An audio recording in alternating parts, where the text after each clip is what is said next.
दोस्तों अगर आपके गुड़हल के पौधे में फूल नहीं आ रहे हैं या जो आ रहे हैं वो बहुत ही छोटे साइज़ के आ रहे हैं, कलियाँ फूल खिलने से पहले ही झड़ जाती है, पौधे की जो ग्रोथ वो अच्छे से नहीं हो रही है, तो आज की वीडियो में कुछ ऐसी चीज़ें शेयर करूंगी जिसके इस्तेमाल करते ही आपके गुड़हल के पौधे में हज़ारों की संख्या में फूल खिलेंगे। तो ये कौन सी चीज़ है और किस तरीके से हमें अपने पौधों में इस्तेमाल करनी है आगे वीडियो में बताने वाली, तो वीडियो स्टार्ट करते हैं। नमस्कार दोस्तों गुड़हल का पौधा परमानेंट फूल वाला पौधा है और ये पौधा काफ़ी शुभ माना जाता है, इसलिए लोग इसको लगाना बहुत पसंद करते हैं। इसके फूलों में की मेडिकल और स्पिरिचुअल वैल्यू कितनी ज़्यादा होती है, इसके जो फूल हमारे स्वास्थ्य के लिए पूजा पाठ में बहुत ही ज़्यादा काम में आते हैं। लेकिन समस्या तब आ जाती है जब इस प्लांट में फूल नहीं आते, तो लोग बहुत परेशान हो जाते हैं कि हमारे पौधे में फूल नहीं आ रहे हैं, कलियाँ नहीं बन रही है, कलियाँ फूल खिलने से पहले झड़ जाती है, पत्तियाँ पीली पड़ रही है, पौधा ग्रोथ नहीं कर रहा है। तो इन सभी समस्याओं का समाधान मैं लेके आई दोस्तों, और मैं कुछ ऐसी चीज़ें आपसे शेयर करूंगी जिसके इस्तेमाल करते आपके गुड़हल के पौधे में हज़ारों की संख्या में फूल खिलेंगे।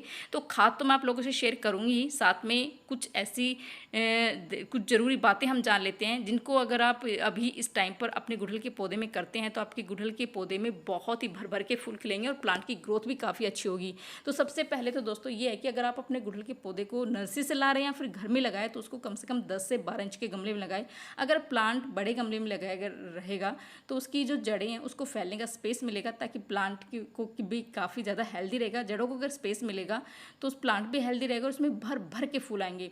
दूसरा दोस्तों ये है कि आप अपने गुड़हल के पौधे को कम से कम 5-6 घंटे की धूप में दिखाएं, धूप में रखिए, क्योंकि गुड़हल का प्लांट एक समर फ्लावरिंग प्लांट है। अगर प्लांट को धूप नहीं मिलती तो प्लांट बिल्कुल बेजान सा हो जाता है, पत्तियां पीली पड़ जाती है और जो फूल है वो नहीं आते, और आते हैं तो बहुत ही छोटे साइज के आते हैं, पत्तियां जो नहीं आती वो सिकुड़ी हुई आती है और बहुत ही बेजान सा प्लांट हो जाता है। तो अगर आप चाहते हैं कि आप अपने गुड़हल के पौधे में छोटे छोटे पौधे पर भर भर के फूल खिले लें तो आप उसको कम से कम 5-6 घंटे की धूप में ज़रूर दिखाएं। दोस्तों आप मेरे प्लांट को देख रहे हैं, छोटे छोटे प्लांट हैं, मैंने हर तरह के गुड़हल के प्लांट अपने गार्डन में लगाए हुए हैं, देसी हाइब्रिड हर तरह के लगाए हुए हैं, और इतनी सारी कलियां बनी हुई है, छोटे छोटे पौधे पर इतनी सारी कलियां बनी हुई, आप देख सकते हैं एक ही ब्रांच पर ढेरों की मात्रा में आपको कलियां नजर आ रही होगी, इतनी कलियां बन रही होगी कि अनगिनत कलियां आपको नजर आ रही होगी। पत्तियां देख सकते हैं, पत्तियों में एक अलग ही चमक है, पत्तियां बिल्कुल लश ग्रीन है, क्योंकि मैं बहुत ही बिल्कुल ये जो चीज़ें घरेलू चीज़ों का इस्तेमाल करती हूँ जिससे मेरे छोटे छोटे पौधे पर इतने सारे फूल खिलते हैं।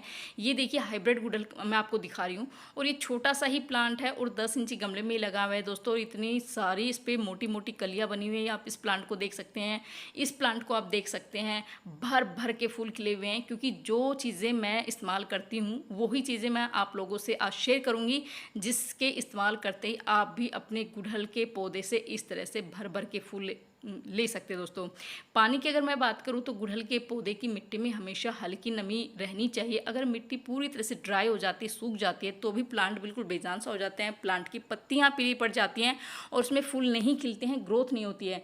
तो पानी का विशेष ध्यान रखना है, हल्की नमी होनी चाहिए। अगर मिट्टी पूरी तरह सूख जाती है तो उसको तुरंत पानी दे, और ओवर वाटरिंग नहीं करनी है, ओवर वाटरिंग से हमेशा प्लांट को बचाना है। तो हल्की नमी लगातार प्लांट में होनी चाहिए, मिट्टी में होनी चाहिए।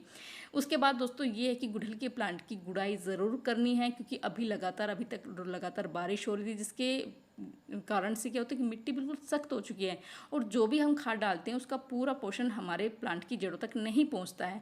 तो इस टाइम अपने गुड़हल के प्लांट की गुड़ाई ज़रूर करें। गुड़ाई करने से क्या हो कि सूर्य का प्रकाश सीधे प्लांट की जड़ों तक पहुंचेगा, प्रॉपर ऑक्सीजन प्लांट की जड़ों तक मिलेगी, जिससे हमारे प्लांट की जो जड़ें हैं वो स्वस्थ रहेगी, हेल्दी रहेगी और प्लांट में अच्छे से भर भर के फूल खिलते रहेंगे दोस्तों। उसके बाद बात करते हैं खाद की। इस टाइम हमें कौन सी खाद देनी है अपने प्लांट को, तो सबसे पहले जो बेस खाद है उसका इस्तेमाल मैं कर रही हूँ दोस्तों, ये बहुत ही ज़रूरी है। तो मैंने 2 मुट्ठी सड़ी हुई गोबर की खाद ली, आप इसकी जगह वर्मी कंपोस्ट भी ले सकते हैं या फिर किचन वेस्ट कंपोस्ट भी ले सकते हैं, कोई भी कंपोस्ट ले सकते हैं। और आप देख सकते हैं जो सड़ी हुई गोबर की खाद मैं ले रही हूँ इसकी क्वालिटी कितनी अच्छी है, बहुत ही भुरभुरी खाद है, एकदम चाय पत्ती के दानों की तरह है, बहुत ही बिल्कुल काला सोना है। अगर इसका इस्तेमाल हम अपने पौधे में करते हैं तो हमारे पौधे की जो ग्रोथ है वो एकदम से होती है, क्योंकि इसमें वो सभी पोषक तत्व होते हैं जो हमारे प्लांट को चाहिए होता है। हमारे प्लांट की ओवरऑल और ग्रोथ के लिए बहुत ही बढ़िया खाद है। दूसरी चीज़ इसमें मैं कैल्शियम युक्त, जो कैल्शियम का रिच सोर्स है ना, वो मैं डाल रही दोस्तों।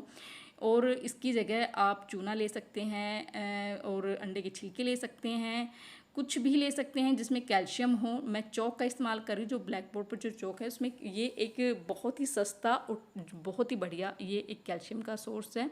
तो इस तरह से आप एक चौक को आप इस तरह से पीस कर इसी कंपोस्ट में हम मिला देंगे। इस कंपोस्ट में आपको इस तरह से, इसमें आप मिट्टी में भी दबा सकते हैं चौक को, या फिर इस तरह से पाउडर भी बना सकते हैं। और इस तरह से 1 से 1.5 चौक का पाउडर बनाकर आप 2 मुट्ठी जो खाद मैंने ली है उसमें आप डालकर आप अपने प्लांट में डाल दीजिए, प्लांट की मिट्टी में डाल दीजिए।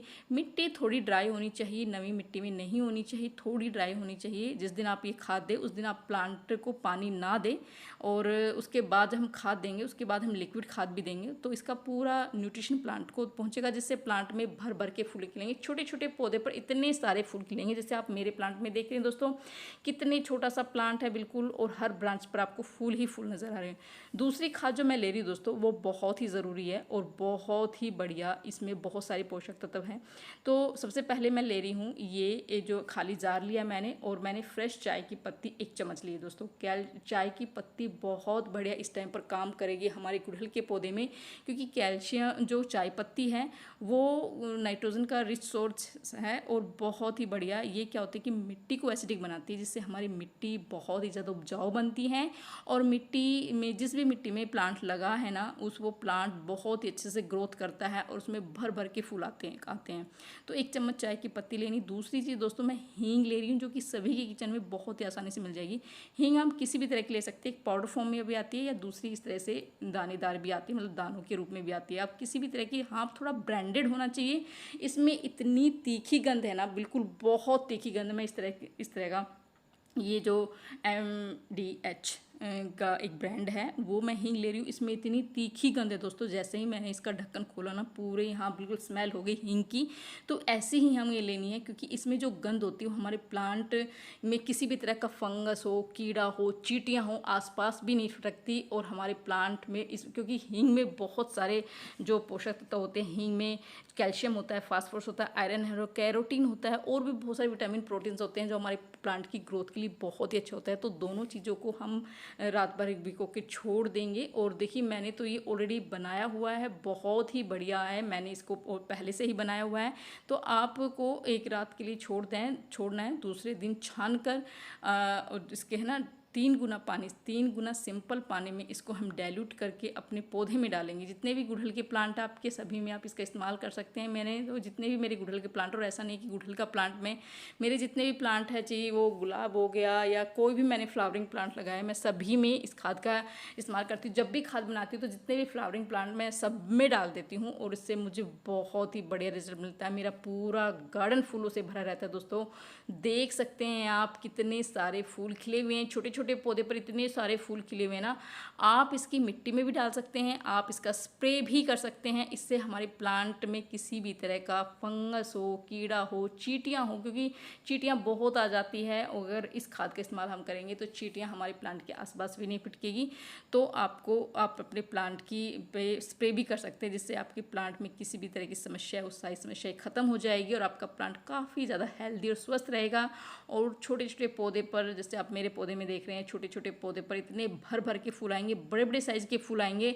और मेरे तो गुड़हल हमेशा फूलों से इसी तरह से भरे रहते हैं, छोटे हो बड़े हो, किसी भी तरह के प्लांट में लगा रखे हैं गुड़हल के। इसी तरह से काफ़ी इनका जो फूलों का जो कलर है वो काफ़ी ज़्यादा ब्राइट होता है और एकदम लश ग्रीन इनकी पत्तियाँ होती हैं, क्योंकि मैं इन्हीं घरेलू चीज़ों का इस्तेमाल करती हूँ और इन्हीं घरेलू चीज़ों के इस्तेमाल से मुझे इतना बढ़िया रिजल्ट मिलता है। तो आप भी इन चीज़ों का इस्तेमाल करके अपने गुड़हल के पौधे पर, जिन पौधे पर फूल नहीं आते हैं, वो पौधे भी बिल्कुल इस तरह से गुच्छों में फ्लावरिंग होगी, भर भर के फ्लावरिंग होगी दोस्तों। तो आप भी इन चीज़ों का इस्तेमाल ज़रूर करें। तो कैसी लगी जानकारी, पसंद लक्ष्य ज़रूर कर दीजिए। मिलते हैं नेक्स्ट वीडियो में। नहीं तो बाय बाय दोस्तों।